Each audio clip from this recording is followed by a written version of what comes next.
Šiandieną skambinsiu aukščiausio teismo pirmininkiai arba jų sekretoriai, vadinkim taip, Ievai Mastenikai, nes susiklosti labai įdomi situacija, norint užsirašyti pas teismo pirmininką į viešą susitikimą, kas beje yra reglamentuota įstatymo, kiekvienas pareigūnas, užimantis tokias pareigas kaip teismo pirmininkas, įstaigos vadovas, vadinkim taip, direktorius, privalo skirti dalį laiko bendravimui su visuomenė. Visuomenės atstovai, žurnalistais, šiaip asmenimis, su interesantais, su bet kokiu piliečiu, kuriam norisi pasikalbėti su tokias pareigas užimančiu žmogumi.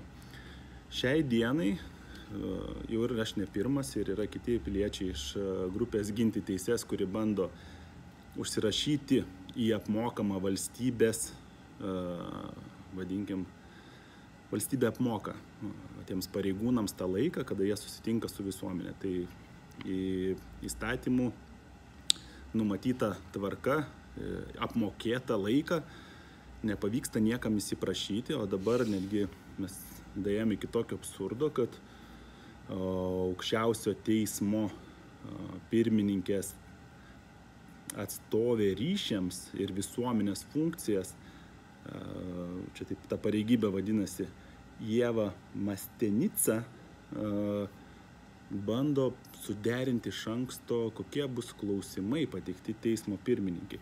Tai aš mėginsiu jai dabar paskambinti ir padiskutuoti šio klausimu, nes jau 2 savaitės nepavyksta niekaip atlikti tokio procesinio paprasto veiksmo, kaip užsirašyti pokalbiui pas įstaigos vadovą.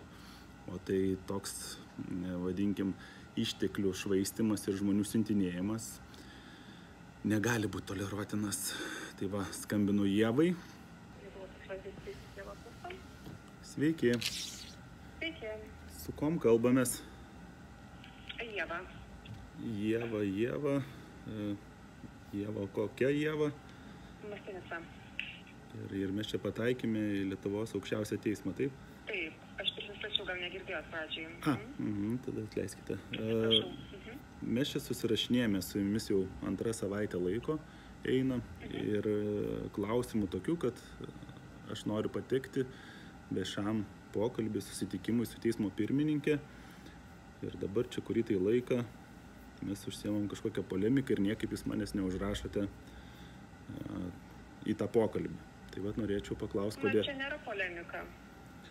Pradėti. Aš jūsų klausiu, iš kokios žiniasklaidos priemonės jūs irgi taip pat nerašote. Atitinkamai, jeigu jūs negalite pateikti klausimų kaip žiniasklaidos priemonė, tai irgi yra pakankamai keista. Cituoju. Šiaip nėra skirtumo, ar tai žiniasklaidos priemonė ar ne, nes jeigu jūs gal galėtumėt pacituoti įstatymą, kaip jūs čia išrūšiuojat, kad galima pasikalbėti tik žiniasklaidos priemonė, o piliečių negali. Jūs prisistatėte pats kaip žiniasklaidos priemonė, bet kadangi jūs dabar neskambindamas neprisistatėte, tai jūs esate... Bet jūs žinot, su kuo aš kalbu. Nežinau, su kuo aš kalbu. Gediminas Paplauskas. Žinokit, aš nesu tas žmogus, kur galiu prognozuoti ir dar kažką, nes aš galiu pasakyti iš savo praktikos, viskai žurnalistais, kada jie skambina. O čia kalbu su žmogumi ar su pareigybė? Aš čia paskambinu. Jūs kreipėtės kaip žiniasklaidos atstovas. Tai reiškia žinote, kad kaip žiniasklaidos atstovas kreipiamės. Aš prezimuoju, nes jūs į tą klausimą vengiate atsakyti. Nevengiu, aš jums iš karto cituoju mano pirmas laiškas parašytas Liepos 11 dieną, 2:30. Sveiki, norėtumėm užsirašyti viešam pokalbį su teismo pirmininku. Kokiu laiku galima būtų tai padaryti? Pagarbiai, VŠI, pilietinė žiniasklaida vadovas, Gediminas Paplauskas ir mano kontaktiniai duomenys. Visi garsinti. Tai mano... Tada kreipiasi žiniasklaidos priemonė, jinai įvardina iš kokios žiniasklaidos konkrečiai priemonės, iš kokios laidos ir panašiai. Gerai, kas reglamentuoja tokį jūsų čia praktiką? Čia yra, žinokit, natūralus dalykas. Įstatymą pacituokite. Ne viskas yra apibrėžta įstatymu. Aš čia tiesiog galiu pasakyti apskritai, kada kreipiasi, aš nežinau, pavyzdžiui, kodėl tada tik tai su jumis yra toks kažkoks dalykas, kad jūs kažkaip tai einate kažkokiu tai, nežinau, keliu, kur visada prieštaraujate. Aš galiu pasakyti, kad visos žiniasklaidos priemonės parašo, iš kur kreipiasi, kokių klausimų, tai dabar, ir panašiai.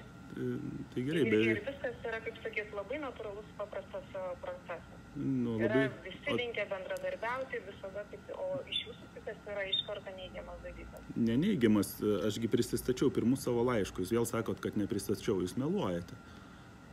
Aš nemeluoju. Nu, aš jums cituoju, aš jums cituoju vėl, Ponas Gediminai, man tikrai nereikia cituoti, aš skaičiau tą laišką, atitinkamai žiniasklaida yra turinti atitinkamą kanalą. Viešoji įstaiga, ar man reikėtų dabar ieškoti, koks yra jūsų kanalas. Man reikėtų uglinti ir panašiai. Apskritai pagal etikos žurnalistų kodeksą žiniasklaida prisistato iš kokios redakcijos, kas ir panašiai, o jūs to nedarote. Tai aš prisistačiau, mano yra registruota įstaiga VŠI pilietinė žiniasklaida. Kokių jums dar reikia oficialių duomenų? Gerai, kas yra ta VŠI pilietinė žiniasklaida? Yra ir viešas registrų centras Lietuvoje, taip ir vadinasi registrų centras. Ten yra registruotos visos įmonės, kurias visi registruoja savo veiklai vykdyti, su įstatais, su visom formom. Jūs kaip teismas ar pareigūnai turite prieigą prie šios duomenų bazės. Jeigu jums prisistatė asmuo, jį tikriausiai nesunku identifikuoti pagal turimus pirminius duomenis. Kodėl jūs apsunkinate šį procesą tada? Jūs, ponas Gediminai, jūs apsunkinate procesą, nes aš tikrai nesu viena žiniasklaidos priemonė. Per visą savo patirtį aš neturėjau tokio dalyko. Gerai, tada pradėkime, tada gal ta patirtis jūsų jau nuo pat pradžių bloga su kitom žiniasklaidom priemonėm, nes tada kaip reikia jums čia prisistatyti ar kaip nusilenkti tam teismui, kad ten patekti. Kita žiniasklaidos priemonė apskritai kažkokia tai kita, jinai niekada neprisistato UAB X. Tai yra prisistato žiniasklaidos priemonė, kurią visi žino. Jūs prisistatėte VŠI, kur, prasme, nėra aišku. Žiūrėkite, gerbiama. Aš galiu paimti, pati atsidaryti įmonę ir parašyti VŠI žiniasklaidą. Gerai, kokiu įstatymu remiantis jūs reglamentuojate tą tvarką? Čia yra netvarka. Čia yra tiesiog jau ir mums buvo rašyta pats komunikacijos principas. Jūsų komunikacijos principas. Jūs esate teisinė įstaiga, Ieva. Yra įstatymai, kurie yra, taip ir yra įstatymas, kuris reglamentuoja šitą dalyką. O jūs žinot, kuris? Aš jums sakiau, kad ne viskas yra apibrėžta įstatymu. Tai dabar, Ieva, dabar sekantis klausimas, kokius jūs mokslus baigėte?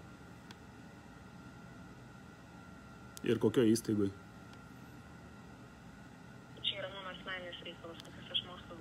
Ne, aš kalbuosi su tarnautoju, man tada dabar kyla klausimas dėl jūsų kompetencijos, nes yra aiškus įstatymai, kurie reglamentuoja tokius santykius ir jūs jų nežinote.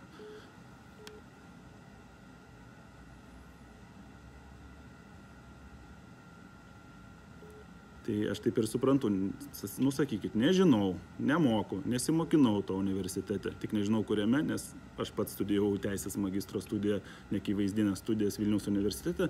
Man ten dėstytojai davė tokius nuorodas į tokius įstatymus. O kur jūs mokinotės? Aš nuorodom negyvenu. Aš jums dar kartą kartuoju. Tai kokius mokslus baigėte tada? Mes jums atsakymus pateikėme. Nepateikėte jūs mums jokių atsakymų, nes vėl aš toliau... Koks yra jūsų skambučio tikslas? Mano skambučio tikslas yra pirmas – paviešinti šitą situaciją visuomeniai. Dėl to, kad tai, kas yra numatyta įstatymu, jūs to įstatymo nevykdote, nors esate teismas. Tai va toks ir tikslas – paviešinti tokius darbuotojus, kurie, jeigu taip vadinkim, statybininko lygmenyje išsireikšti, net pažįsta, kas yra plyta, nors pasiskelbė, kad yra mūrininkas.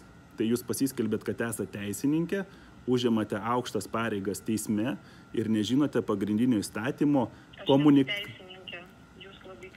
Tai ką jūs veikite? Nu, tada tikriausiai baigėt mokslus arba teisės kursą, kuris susijęs su komunikacija turėtų būti, nes jūsų pareigybėje parašyta komunikacija su visuomenė. Tai taip, ar aš čia klystu? Ir kitas dalykas, jeigu nesate teisininkė, tai tada kam jūs komunikuojate į išorę teisėjos vardu? Kas jūs įgalioja tai daryti? Aš rašau teismo pirmininkai. Kodėl jūs už ją dabar kalbate? Kokiu teisiniu pagrindu?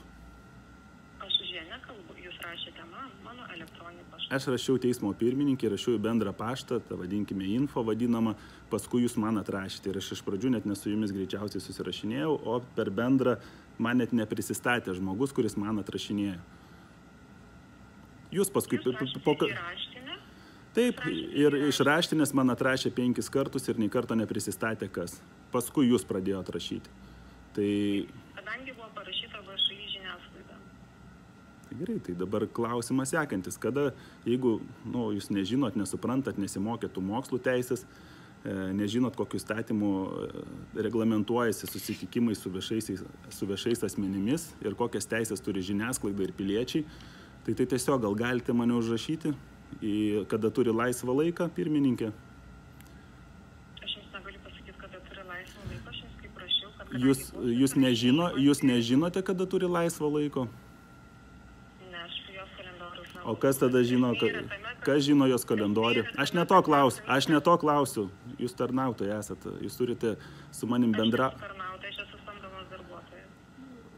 Jūs esate tarnautoja, jūs dirba teisme, jūs jau netgi ir tokio elementariaus dalyko nežinote. Tai gerai, kas tada valdo... Ponas Gediminai, kas valdo... Žiūrėkit, jūs manęs nevedžiokite už nosies, tada... Jūs dabar vedžiojate už nosies, tada jeigu jūs nežinote, koks yra kalendorius teismo pirmininkės, ką jūs iš vis veikiate komunikacijoje už teismo pirmininkę. Kodėl aš turiu su jumis komunikuoti, jeigu jūs nieko nežinot?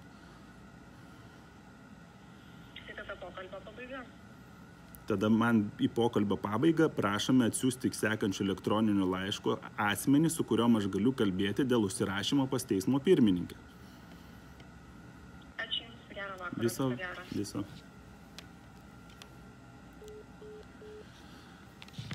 Nu va, jums paprastas atsakymas. Teisme dirbantis asmenys neskaito save tarnautojais. Jie tiesiog samdomi darbuotojai. Kitas dalykas, teismo pirmininkė paskiria darbuotoją, kuri atstovautų ją, reguliuojant jos laiką, susitinkant su visuomenė, ar šiaip su kitais asmenim. Ir atsakymų šitas žmogus neturi, negali nieko atsakyti. Tai čia klausimas visai visuomeniai tada, ką darom ir kaip tą problemą reikia spręsti. Pakomentuokite, prašau, aš nežinau, aš jau pasimetęs esu.